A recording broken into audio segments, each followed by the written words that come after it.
DH Football Club. Le décrassage. Salut à tous, très heureux de vous retrouver dans le DH Football Club pour un nouvel épisode du décrassage. Casting du jour, bonjour.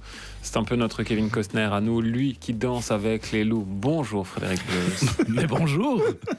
Si l'union n'est pas l'attaque, lui l'est toujours. Salut Stéphane Lecaillon. Salut tout le monde.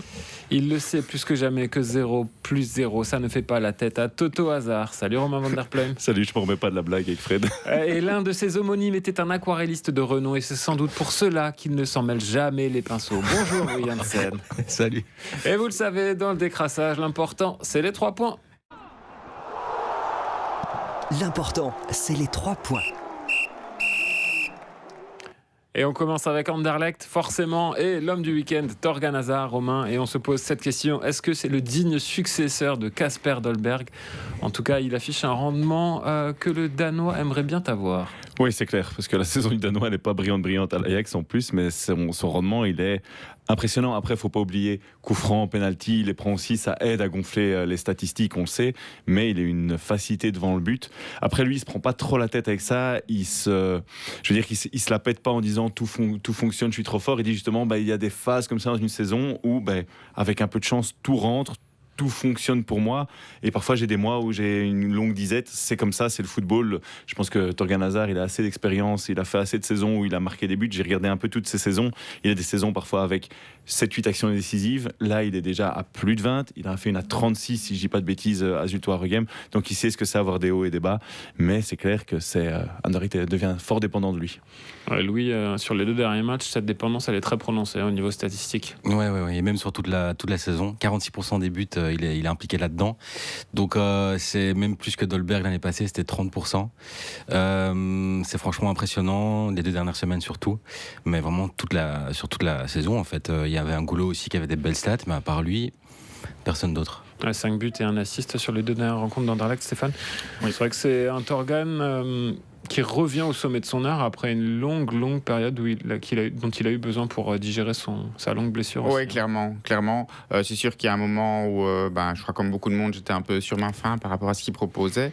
Là, c'est beaucoup mieux. Comme tu l'as dit, et donc comme il a dit manifestement lui-même, et c'est pas mal qu'il soit lucide, notamment sur le match de ce week-end.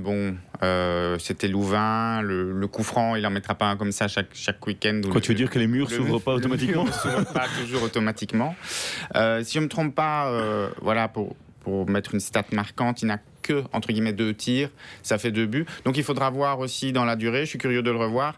Alors ce week-end, ce ne sera pas forcément le match test, parce que Bruges, c'est Bruges, et c'est pas facile d'aller jouer en faux neuf face à la défense brugeoise. Ça marchera peut-être pas toujours, je pense notamment à Lecco qui avait essayé un faux neuf contre l'Union avec Tsolis, et voilà, ça n'avait pas du tout fonctionné. Maintenant, je suis curieux de le voir dans la durée, et si lui n'est pas décisif, si ça lui permet de faire plus jouer les autres, et puis d'avoir quelques efforts défensifs en moins qui lui permettent d'être plus brillant offensivement, quoi. Mais c'est ça, c'est une solution temporaire, parce qu'Anderlecht n'a pas un attaquant, un numéro 1 comme Dolberg, il faut être très honnête. C'est une solution pour finir la saison. Voilà, ça finit la saison, et en fait c'est l'intelligence de Jérémy Taravel qu'il faut quand même souligner, c'est qu'il s'est dit, ok, j'ai pas le temps de faire de grands changements, mais il y en a un que je veux vraiment faire, parce qu'il a dit qu'il y pensait déjà avant même de prendre les rênes de l'équipe, c'est de mettre Eden Hazard, voilà. À force d'avoir écrit Eden Hazard 15 fois dans le journal, je le dis, Thorgan Hazard dans les meilleures conditions possibles, et Thorgan Hazard leur a demandé au staff en début de saison de limiter ses efforts défensifs. Il a l'âge qu'il a, il a encore du volume, parce que visiblement au niveau kilomètres, il continue à faire beaucoup de kilomètres, mais il a plus cette énergie pour faire des allers-retours non-stop. Donc il a demandé d'être dans une position de 10 où il pouvait vraiment avoir de la liberté offensive et pas trop de travail défensif. Et là, c'est encore plus qu'avant en le mettant un cran plus haut. Et je pense que ça, c'était la bonne idée de Taravel, c'était de me dire, je mets mon meilleur joueur avec 2-4 dans les meilleures conditions possibles. Et on voit le résultat, c'est ça qui paye, c'est que mentalement, il est mieux. Donc il tire l'équipe vers le haut. C'est quand même lui le vrai patron sur le terrain. Donc en fait, c'est tout un cercle vertueux qui est en train de se créer grâce à ça, en fait. Fred, c'est vrai que quand on a vu la composition d'Anderlecht et de la feuille de match avec Vitkovic, on s'est dit, tiens, Thorgan va peut-être retrouver le couloir ou ce poste de numéro 10. Oui, mais c'est justement à mettre au crédit de Jérémy Taravel. Il trouve des solutions, il innove, lui. en comparaison par exemple avec Beznikazi qui a quand même un peu du mal à innover. Ce qui peut être interpellant en fait, c'est que sans forcément... En fait, est-ce que la situation dit plus quelque chose des défauts offensifs d'Anderlecht que des qualités de Torgan Hazard? Les qualités de Torgan Hazard, on les connaissait, on sait que c'est un joueur qui est capable d'être décisif. Finalement. C'est un 9 par défaut, comme on l'a dit, et donc ça veut dire qu'il y a un vrai souci de fond qui devrait être réglé. Ça peut être temporaire jusqu'à la fin de la saison, ça ne pourra pas l'être sur une plus longue durée. Donc c'est peut-être ça qui est plus interpellant que les qualités de Torgan Hazard qui est mis dans la meilleure situation. Et on va encore revenir une dernière fois là-dessus. Quand le meilleur buteur du championnat s'appelle Torgan Hazard à son âge, ça dit quand même aussi quelque chose du niveau global offensif de la compétition. Qu'est-ce qui t'interpelle le plus finalement, que ce soit lui ou que ce soit après 27 journées un meilleur buteur qui n'ait que 11 réalisations à son compteur? Ça peut être les deux, mon général. Il y a peu de réalisations et que ce soit mais c'est vrai que tu Torgan Hazard. prends les grandes équipes. Quand tu vois à Bruges, il n'y a pas un attaquant qui est vraiment au-dessus du lot. L'Union, Promise David a mis du temps à démarrer et maintenant est pété, donc tu sais qu'il il va plus mettre de but. Rien que ça, c'est déjà criant. Kanga à Gand n'est pas un vrai buteur. À Genk, il y a aussi un problème de buteur. En fait, on peut... Au Standard aussi. Enfin, j'ai parlé des équipes du haut du classement. Fred, s'il te plaît.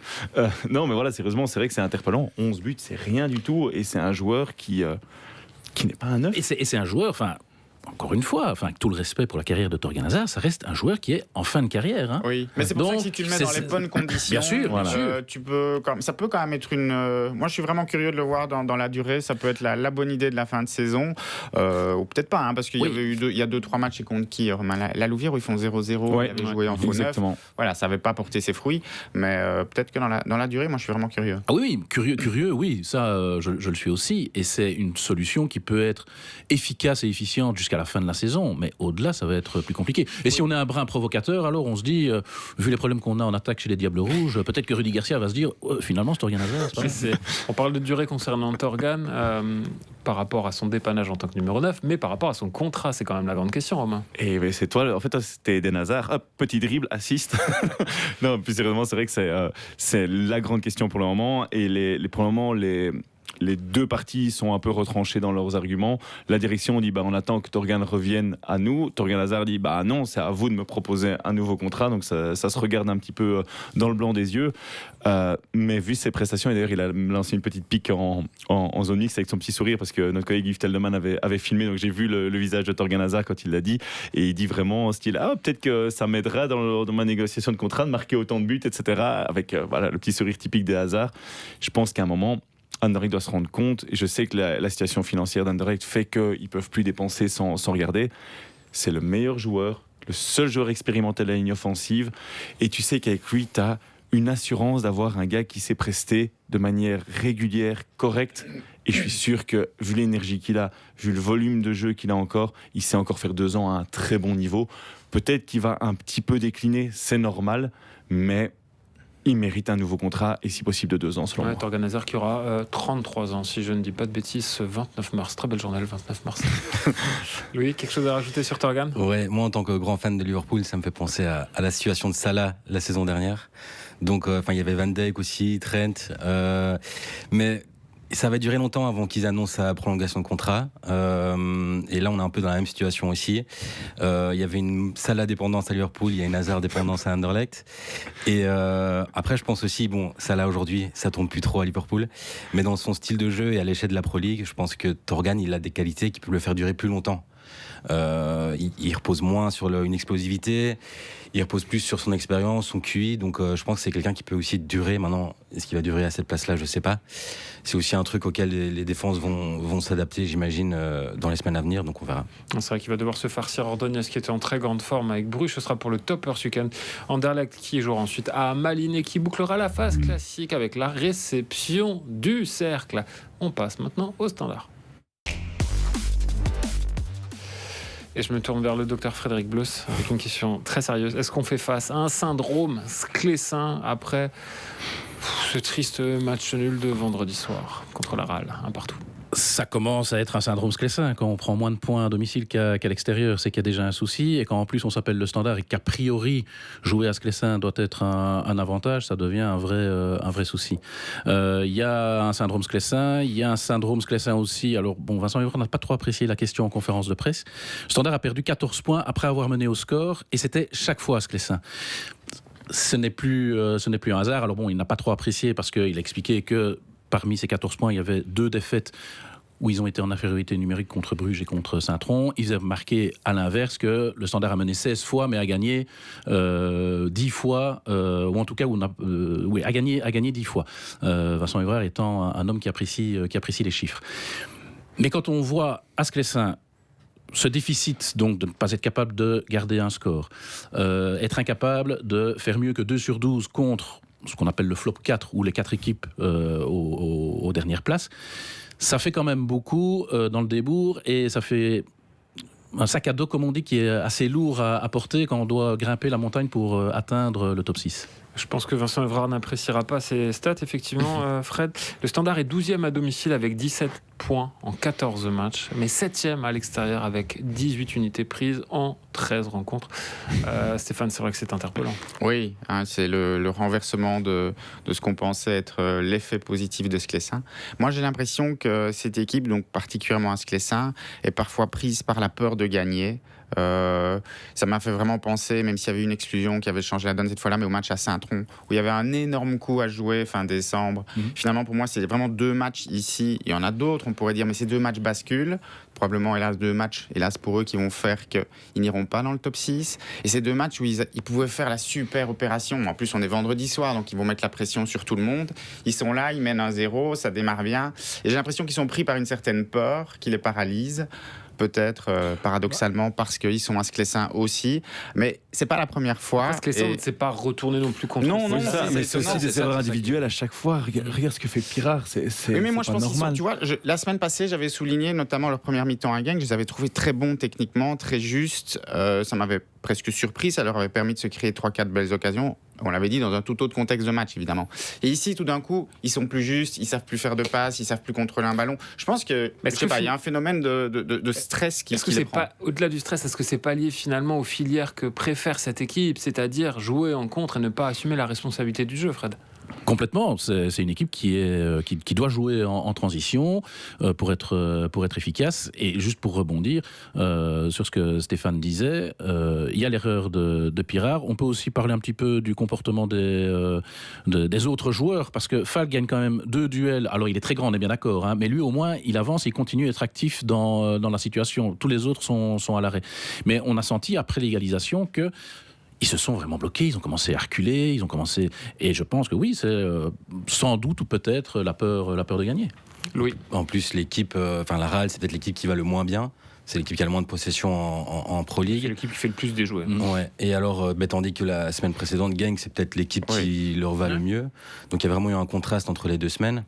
En regardant la feuille de match, il n'y avait pas Thomas. On se demandait qui allait.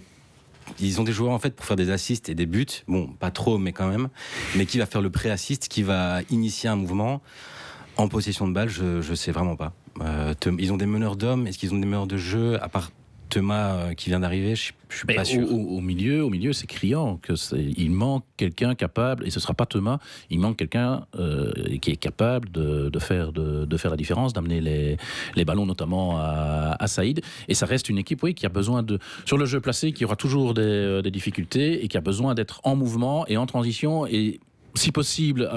Pas trop avec le ballon et trouver des espaces. Non, mais désolé d'insister, des espaces, ils auraient pu en avoir, ils mènent au score. Oui, mais il y a l'égalisation. En fait, des espaces, ils auraient pu en avoir, mais l'égalisation qui tombe à la 24e ou la 27e, on sent vraiment que c'est un moment, ça coince, ça bloque, et dans le groupe, ils se disent, ça y est, on pensait faire la bonne affaire, et on la fait pas. Je pense que ça reste un groupe qui n'a pas... D'abord, qui manque de qualité, c'est quand même la base de tout, qui manque de confiance même quand il gagne, et donc tout ça s'additionne et ça devient compliqué de s'en sortir. Et vu tout ce que tu viens de dire, vu tout le contexte du Standard actuellement et vu le fait qu'a priori il n'y aura pas de play-off 1 pour le Standard, tu les imagines pouvoir lutter pour la place européenne ou pas du tout, sachant qu'en fait c'est des équipes qui leur conviennent moins bien en fait. Alors, je vais revenir sur les 3 dernières éditions d'Europe-Playoff pour donner un début de réponse. De rien et nous en reparlerons au mois de mai. Non, à aucun moment je ne crois qu'en Europe-Playoff, le Standard va faire le match. Ils peuvent encore, alors attention, hein, soyons de bon compte, puisque c'est mathématique, ils sont à 2 points de la 6e place. Genk, qui occupe la 6e place, a un calendrier qui n'est pas évident. Et le Standard va jouer 2 fois à l'extérieur. Alors, le Standard va jouer 2 fois à l'extérieur. Voilà, ça sera peut-être au moins une bonne nouvelle. Ce sera Zulte Waregem et à l'Antwerp, et ils termineront par la réception de Westerlo. Voilà. Maintenant, comme a dit très justement Vincent Evrard, quand il a été interrogé sur le fait de faire un carton plein, c'est-à-dire 9 sur 9, il a dit qu'on n'est déjà pas capable de gagner 2 matchs de suite et on ne l'a fait qu'une fois cette saison. Envisager 3 victoires de suite, ça fait quand même beaucoup. Et donc, forcément, on se dit, ben non, ils ne feront pas un carton plein. Et c'est ça, en fait, qui est aussi assez fascinant avec le Standard cette saison, c'est que directement, et on en avait parlé la semaine passée, directement après une victoire, on se dit, mais en fait, le match d'après, de toute façon, ils ne le gagneront pas. Et ils sont tellement prévisibles dans leur imprévisibilité que ça en est finalement fascinant. Il leur faut un coach mental ou quelqu'un pour débloquer tout ça. Ouais, à voir. Il y aura aussi quelque chose qui va avoir besoin d'être débloqué dans les prochains temps, c'est l'attaque de l'Union. Ouais, l'Union qui reste malgré tout leader après ce triste 0-0 à Westerlo. Oui. Le premier match sans Proméis David. Est-ce que l'Union peut être championne sans son attaquant canadien, Stéphane? Ici, comme je réponds on est le 2 mars. Hein. C'est ça. Si je dois répondre le 2 mars, je dis non. Parce qu'effectivement, ça manque de poids offensif de par son absence principalement, et puis comme on en a parlé depuis un moment, de par d'autres absences. C'est une absence qui vient s'ajouter à d'autres. Peut-être que l'avenir me donnera tort, parce que des attaquants vont revenir, mais il faut que des attaquants prennent une autre dimension, se révèlent. Kevin Rodriguez va revenir. Je suppose qu'il faudra quand même un petit temps pour retrouver la plénitude de ses moyens. Et sur les 10-12 derniers matchs, même avant sa blessure au dos, il n'avait marqué qu'une fois. Donc, ce n'était pas non plus énorme. Donc, pour moi, si quelqu'un ne se révèle pas, pour revenir sur ce qu'on disait la semaine passée, on ne va pas avoir Ross Sykes ou Kevin McAllister chaque semaine qui va aller mettre un but pour gagner 1-0. Non, ça, c'est pas possible. Et ça s'est vu à Westerlo. Par exemple, le duo Fuseini-Giger, qui n'avait que très peu de minutes ensemble. Il n'y avait aucune connexion entre eux et ils n'étaient pas du tout du niveau des autres. En fait, dans le match d'hier, tu te rends compte à quel point avoir Promise David devant, c'est facile. En fait, dès que l'Union était un petit peu dans la mouise ou dans l'embarras, on ne sait pas construire, un long ballon, et le mec, c'est un ovni dans le championnat de Belgique. Oui. Il sait se retourner, sait garder le ballon, et en fait, c'est une solution de repli pour toutes les merdes que tu peux avoir, en fait, Promise David. Et ça, c'est vraiment chouette. Et hier, quand on voit que l'Union n'arrivait pas à poser son jeu, en fait, il n'y a rien qui se passe. Et habituellement, ils auraient balancé un long ballon pour prendre de l'air et David aurait été faire son truc devant et il aurait créé du danger. Et puis, il monopolise 2 attaquants à lui tout seul tellement il est puissant. Ouais, c'est vraiment un coup dur, plus que ce que j'imaginais encore. Quand j'ai vu le match hier, j'ai fait wow. Et parce que Kevin Rodriguez pourrait être celui qui, physiquement, c'est pas sa copie, hein, mais peut parfois un petit peu être un target man. Mais c'est un cran en dessous, quand même. En dessous déjà, mais il n'est même pas là. Donc là, ça change toute la phase du jeu offensif. C'était Giger qui était titulaire, ressorti de la cave. Il avait pu débuter un match depuis le 26 décembre et ça n'a pas été une réussite. C'est un joueur qui a des grosses qualités techniques. Hein. Ici, on en attendait plus de lui à l'Union cette année, mais ceci dit, je ne l'enterre pas parce qu'il a une qualité aussi de frappe qui est réelle. Mais on voit, comme tu dis, qu'il a plus joué depuis longtemps dans le jeu avec les autres, le feeling. Il n'y a pas eu grand-chose. À part cette carte rouge qu'il a provoquée, avec, même si je ne pense pas qu'il s'attendait à une telle réaction. Mais, belle gauche, oui. On n'a pas vu grand-chose de lui, donc c'est insuffisant. Et finalement, comme Fuseini, qui a une grosse qualité de vitesse, mais c'est à peu près tout, quoi. Une vitesse face à des blocs bas, c'est quand même compliqué.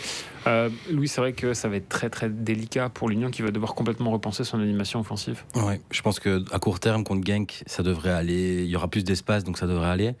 Pendant les playoffs, ce sera plus difficile. L'année passée, ils sont champions grâce aux playoffs. Promise David en plante 8. C'est vraiment l'homme des playoffs, c'est grâce à lui en plus il monopolise, comme Romain dit, les défenseurs. Ici ce sera plus difficile, en plus ils n'arrivent plus à gagner à l'extérieur, même s'ils gagnent les 5 matchs à domicile pendant les playoffs et qu'ils font 5 nuls À l'extérieur, ce sera difficile. Avec 20 points, tu peux peut-être espérer. Hein, tu seras border. Je pense que ça, ils signent. Hein. Tu leur proposes ça, à mon avis, ils signent. Franchement, Bruges, là. Oui, Bruges, parce que Bruges est très fort, mais globalement, 20 points en playoff, c'est des beaux playoffs déjà. Même prendre 5 nuls à l'extérieur sans Promislavit sera difficile. Alors que Bruges, ils ont Tresoldi, ils ont Vermans. Bon, ça a été moins facile. Enfin, c'était plus difficile hier. On verra ce que ça donne. Mais Bruges, ils sont quand même bien armés. Ils ont plus de finale de coupe. Ils ont plus de Champions League. La pression est au max aussi parce qu'ils loupent le titre la saison dernière. Donc, Mais ce qui me choque le plus avec l'Union, c'est les 4 mois. C'est ça, 4 mois sans gagner à l'extérieur, c'est ça depuis le 1er novembre. C'est super étonnant comme stat en fait. Je pense, et hier on l'a encore vu.